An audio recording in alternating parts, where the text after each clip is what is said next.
안녕하십니까. 2023년 12월 10일 최병무의 팩트 시작하겠습니다. 오세훈 서울시장하고 그 다음에 김병수 김포시장, 이 두 사람이 지난 7일이죠. 서울시청에서 서울 김포시 기후 동행카드 참여 업무 협약 이런 걸 체결을 했습니다. 자, 이런 것들이 일반 언론 매체에서 관심을 두지 못하는 매우 흥미로운 장면입니다. 왜냐하면 정치적으로 봤을 때 그걸 지금 말씀드리려고 하는 겁니다. 자, 12월 7일 이 두 사람의 만남에서 그 업무 협약 내용이 뭐냐면, 서울시가 내년 1월, 뭐 얼마 안 남았습니다. 한 20일 정도 남았죠. 그 선보이는 무제한 대중교통 이용 카드, 그게 바로 기후 동행 카드라는 거라고 합니다. 이거를 김포시로 확대하는 거죠. 그러니까 이 기후 동행 카드 하나를 가지면 김포시에 있는 거를 뭐 여튼 일정 정도 이용할 수 있고, 물론 뭐 여러 가지 종류가 있는 모양인데, 그다음에 그 카드를 가지고 서울시에 와서도 이용할 수 있고 역으로도 이용할 수 있고, 아마 이런 교통카드의 일종인 것으로 보이는데, 김포시에 적용하는 기후동행 카드는 대략 월 한 6만 5천 원에서 7만 원 수준으로 이용을 할 수 있도록, 김포 골드라인 이런 것까지, 그 다음에 아니면 10만 원에서 12만 원 수준 이용권은 이제 김포 광역버스까지, 이렇게 해서 아마 몇 가지로 나눠서 할 모양인데, 서울하고 김포에 대중교통 이용하는 숫자가 약 4만 4천 명 정도 된다고 합니다. 대단히 많은 숫자죠. 자, 이거는 이제 뭐가 그러면 정치적으로 문제가 되느냐면, 유정복 인천시장도 이 기후동행카드에 동의를 했습니다. 그러면 인천, 김포, 서울로 이어지는 이 교통카드가 이 세 도시를 연결해 준다는 의미, 이거는 단순히 교통카드의 문제가 아니고 이 세 도시의 일종의 연대, 뭐 정치적으로는 이런 의미를 가지고 있습니다. 근데 여기에서 또 하나 중요한 거, 김병수 김포시장은 국민의힘 소속이죠. 그러다 보니까 김동연 경기도지사하고 협의 없이 독자적으로 서울시하고 한 겁니다. 그러니까 당연히 경기도에서 반발하겠죠.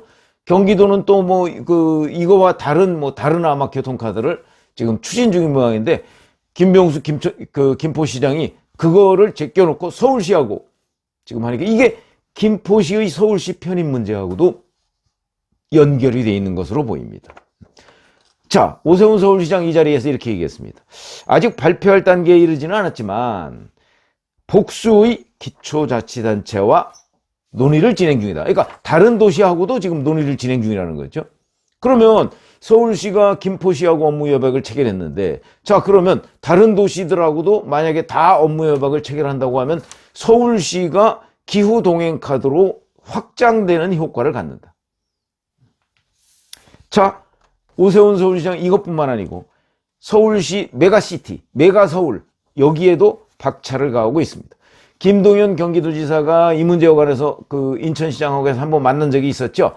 거기서 이제 미지근한 반응을 보이고 하는 사이에 오세훈 서울시가 경기도의 서울시 이 주변 도시들을 공략하고 있는 걸라고 보면 되겠습니다. 11월 29일 날 신계용 과천시장을 만나서 서울시 편입 문제를 논의했고요. 그 다음에 뭐 백경현 구리시장도 만났고, 이동환 고양시장도 만났고, 그 다음에 또 이런저런 아마 여러 시장들을 만날 계획을 지금 세우고 있는 모양입니다. 기후동행카드, 메가시티 뭐 이런 것들은 사실 뭐 지금 한 4개월 남은, 이제 오늘로서 딱 4개월 남았군요. 4개월 남은 총선에 그 전에 굉장히 가시적인 성과를 얻을 수 있다. 기후동행카드는 내년 1월 1일부터니까 뭐 그렇게 할 수 있다고 보였지만, 메가시티 서울은 앞으로 몇 년 과제입니다. 어찌 보면 2027년 대선까지도 가시적 성과가 나오지 않을 가능성이 매우 높지만, 여하튼 이런 것들이 정치적으로는 큰 영향을 미친다는 거죠. 이게 과거에 노무현 대통령, 노무현 후보가 얘기했던 행정수도, 처음에는 그냥 수도 이전이었죠. 이런 문제의 정치적 효과에 버금갈 수 있다, 이렇게 말씀을 드릴 수가 있는데, 근데 문제는 김동연 경기도지사는 여기에 자꾸 뭔가 뒷다리를 걸으려고 하는데, 실질적으로 오세훈 서울시장이 앞서 나가는 부분을 뒷다리를 잡을 수가 없습니다. 왜? 이 주변 도시들이 서울시하고 이런 업무 협약을 체결하거나 하는 것이 훨씬 더 자기네들한테 도움이 된다고 보기 때문이죠. 김동연 경기도지사가 그 부분을 놓치고 있는 겁니다. 그러니까 김동연 경기지사도 메가서울이나 아니면 이 기후동행 카드 이 부분에 관해서 서울시하고 긴밀하게 협의해 가면서 뭔가 서울, 인천, 경기, 수도권 이런 그 큰 흐름을 만들어가고 그 자리에서 경기도의 역할 이런 것들을 좀 확대해 나가는 쪽으로 머리를 썼으면 지금같이 이렇게 약간 경기도가 소외되는 듯한 이런 모습은 아마 보이지 않았을 겁니다. 저는 이게 정치적 테크닉의 미숙으로 보는 거죠. 판을 크게 봤다면 경기도가 서울시와의 관계에서 경기도의 고유 영역을 확보하는 것이 쉽지가 않습니다. 그러니까 서울시하고 뭔가 협의를 해서 경기도의 역할을 찾는 것이 보다 더 현명했던 것 아닌가. 저는 그런 생각을 하게 되는데 어찌됐든 간에 지금 경기도가 약간 이렇게 외톨이가 된 상황에서 서울시와 경기도의 외곽 도시들이 지금 연합하는 모양새 쪽으로 가고 있다는 거죠. 이게 행정적으로는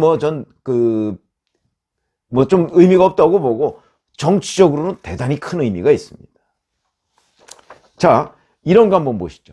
저는 이제 순전히 정치적 효과만 지금 말씀을 드리는 건데, 김기현 대표가 김포시 서울시 편입 문제를 제기한 게 10월 30일입니다. 근데 이 이후에 뭐 한두 번 김기현 대표가 뭘 어떻게 하더니 그 다음에 국민의힘에서는 이 이슈를 굴려가지를 못합니다. 그 이후에 뭐 혁신의 뭐 이런 거 때문에 이제 굴려가지를 못하고 그냥 계속 그 상태로 문제 제기했던 거 지금은 많은 국민들이 까맣게 잊어버렸습니다. 그 사이에 오세훈 서울시는 서울시 주변 기초자치단체 시들하고 조용히 이런 협의를 여기다가 기후 동행 카드까지 연결을 시켜서 지금 하나하나 잠식해 나가고 있다. 그래서 제가 지리적으로 보면 경기도가 서울시를 에워싸고 있지 않습니까? 그런데 정치적으로 보면 오히려 오세훈 서울시가 경기도를 지금 포위하고 있는 형국으로 가고 있다. 이게 정치적 테크닉의 차이 아닙니까? 자, 물론 여기에는 주변에 지난 지방선거 때 국민의힘 소속이 다수 당선된 것도 상당히 큰 원인일 거라고 봅니다. 지금 얘기하는 게 다 국민의힘 소속 시장들이 있는 지역입니다. 그러니까 이런 데가 우선 협의를 하는데 제가 보건대는 국민의힘 소속이 아니더라도 민주당 소속도 뭔가 좀 정치적인 아이디어가 많은 시장이다 보면 저는 서울시하고 얼른 손을 잡을 것으로 보이는데 지금 아마 정치적 입장 차이 때문에 그렇게 못하는 것으로 보이는데 못하면 결국은 내년 총선에서 아마 마이너스 요인이 될 것이다. 저는 그렇게 봅니다.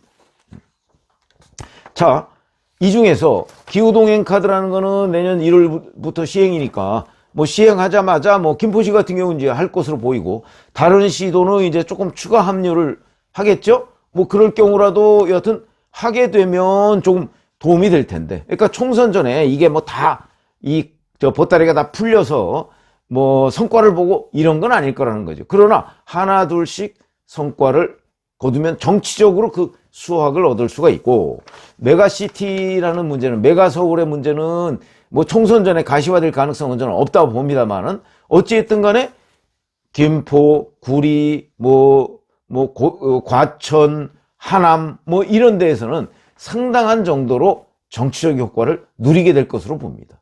아직 결말을 맺지는 않았지만 그런 것들이 이 사람들의 소속 심리 왜냐면 우리가 앞으로 하남 시민이 아니고 서울 시민이 될 수 있다. 구리 시민이 아니고 서울 시민이 될 수 있다는 것은 상당한 정도의 뭐라고 할까요? 뭐 심리적 자산 이런 것들이 되거든요. 이게 정치적으로는 의미가 있습니다. 서울시의 일부가 그런데 편입되면은 뭐 서울시가 쓸데없이 커지고 이러면서 반대한다? 그러나 그 반대하는 감정을 가지고 가서 국민의힘 안 찍어야지 이렇게 생각하는 유권자 별로 없습니다. 반면에 구리시, 하남시, 김포시 뭐 이런 데에 있는 시민들은 우리가 이번에 총선 때 국민의힘이 다수 당선되면 후보들이 그러면 우리가 서울 시민이 될 확률이 높아지겠구나 이렇게 생각을 한다. 할 가능성이 높기 때문에 그렇게 되면 그 사람들은 적극적으로 국민의힘 후보에 투표할 동기가 된다는 거죠. 그래서 내년에 아마 잘 보시죠, 한번.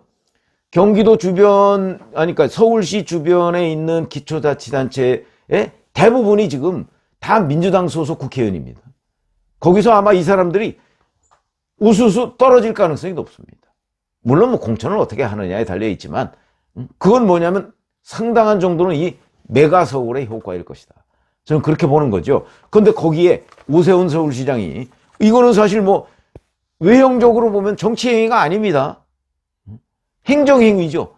그러나 정치적 효과를 충분히 노릴 수 있는 행정행위다. 저는 이게 테크닉의 차이라고 봅니다. 오세훈 서울시장과 김동연 경기도지사의 테크닉의 차이. 정치한 그 횟수가 비교가 안 되죠. 오세훈 서울시장이야 뭐 20년이 훨씬 넘은 그런 그 어떤 정치 경력을 가지고 있지만, 김동연 서울지사는, 경기도지사는 뭐 경제부총리 한 이후에 뭐 사실 지난번 경기도지사가 처음 아닙니까? 그렇기 때문에 테크닉의 차이, 테크닉이 차이가 있으니까 결국은 정치를 보는 눈에도 차이가 있고, 그러니까 지금 결과적으로는 김동연 경기도지사 혼자 뭐 이 메가서울 막고 기후동행 카드 막고 뭐 이러려고 안간힘을 쓰고 있지만, 정치적으로 보면 오세훈 서울시가 오히려 김동연 경기도를 포위하면서 압박해 들어가는 모양새로 바뀌었다. 대단히 중요한 포인트라고 생각을 하고요. 이게 결국은 오세훈 서울시장이 뭐 의도했는지 안 했는지 모르지만 내년도 총선에 국민의힘에 상당히 유리한 국면을 조성하다. 그러니까 김기현 대표가 툭 김포시 서울시 문제를 던져놨는데 실제 이걸로 정치적 수확을 거두고 있는 사람은 오세훈 서울시장이다. 왜 그럴까? 테크닉의 차이다. 저는 이렇게 봅니다. 그래서 제가 이 김병수 김포시장과 오세훈 서울시장의 이 협약식을 봐가면서, 그리고 그동안의 메가서울 이 흐름을 봐가면서, 이 정치적으로 이 이슈화를 시켜나가는 그 기술, 그게 이 정치 경력과 무관하지 않은 것 아닌가, 뭐 이런 생각을 하게 됩니다. 특히 김동연 경기도지사와의 관계에서도 볼 때. 그래서 어느 매체는 보니까 뭐 오세훈 서울시장이 김동연 경기도지사의 뭐 뒤통수를 쳤다 이렇게 얘기를 하는데, 그게 아니고요. 저는 정치적 기술의 차이죠. 자, 이거는 이 흐름은 아마 내년 총선에 국민의힘 후보, 그러니까 서울시 주변 도시들에서 약진하는 국민의힘 후보들을 보게 될 것이다. 저는 이렇게 판단을 합니다. 고맙습니다.